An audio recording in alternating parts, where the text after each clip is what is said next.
তাবিজ দেওয়া হারাম।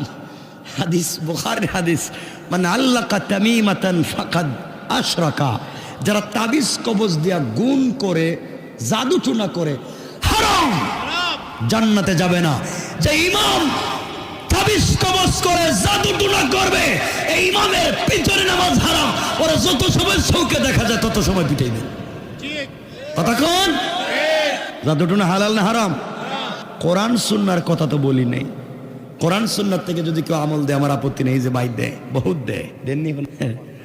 খুব ভালো করে শোনেন, কষ্ট হচ্ছে না তো আপনাদের? যাই হোক, জিবরিল আমিন বলছেন আল্লাহ পাইছি কবজের মতো ছোট, এই যে ছোট, এই যে এতটুকু। আল্লাহ এর ভিতরে কি? আল্লাহ বলছেন জিবরাইল এর ভিতরে একটা পাঞ্জাবি আছে। সুবহানাল্লাহ বললেন না? কই এত বড় কবজের ভিতরে আবার কেমনে পাঞ্জাবি ঢুকে? এটা তো একটা সুতাও ঢুকবে না, চুলও ঢুকবে না, এত ছোট। আল্লাহ বলেন ও জিবরাইল, এগুলো সব আমি পারি। সুবহানাল্লাহ বললেন না?